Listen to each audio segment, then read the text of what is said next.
আপনারা দেখতে পাচ্ছেন যে ভোলার লালমোহন উপজেলার ধলিগঞ্জ নগরের যে মঙ্গল শিকদার বাজার যেতে একেবারে লালমোহন থেকে মাস্টার বাজার ক্রস করে মঙ্গল শিকদার যেতে যে মেইন সড়কটা সেটা অবরোধ করে রেখেছেন কিছু বৃদ্ধ মা। এবং এখানে দেখতে পাচ্ছেন যে তারা কেন অবরোধ করেছেন।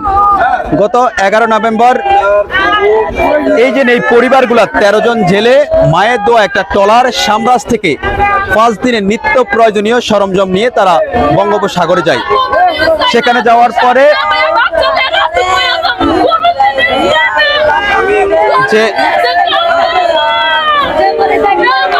যে তাদের আসার কথা ছিল 16 তারিখে। 16 তারিখ পেরিয়ে গিয়ে আজকে 25শে নভেম্বর, এখন অবধি তাদের পরিবার, এই যে 13টা পরিবার, কারো স্বামী, কারো সন্তান, কারো নাতি, কারো বাবা, তাদের কোনো খোঁজ এখনো তারা পায়নি। তারা একাধিকবার বাংলাদেশ কোস্টগার্ড এবং অনেকের কাছে গিয়েছেন, যাওয়ার পরে তাদের কোনো ভ্রুক্ষেপ ছিল না। আজ তারা লালমোহন উপজেলার ধলিগঞ্জ নগরের মেইন সড়কটা অবরোধ করতে বাধ্য হয়েছে।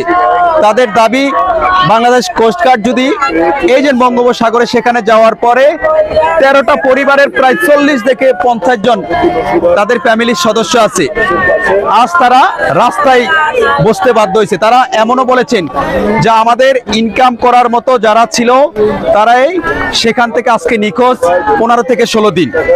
তাদেরকে যদি খুঁজে না পাওয়া যায়, হয়তো রাস্তায় গিয়ে আমাদের মানুষের কাছে সহযোগিতা চাওয়া ছাড়া আর কোনো উপায় নেই। আপনারা কি কোস্টগার্ডের কাছে গেছে?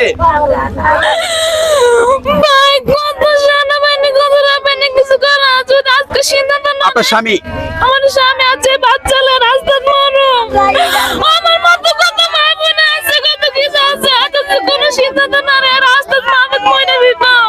আপনার হলো আমার ছেলে খোকন। আপনার আন্টি, আপনার স্বামী ওনার নাম? খোকন। আমার দুটো বাচ্চা। আপনার স্বামীর নাম? সাব্বির বাকফোন।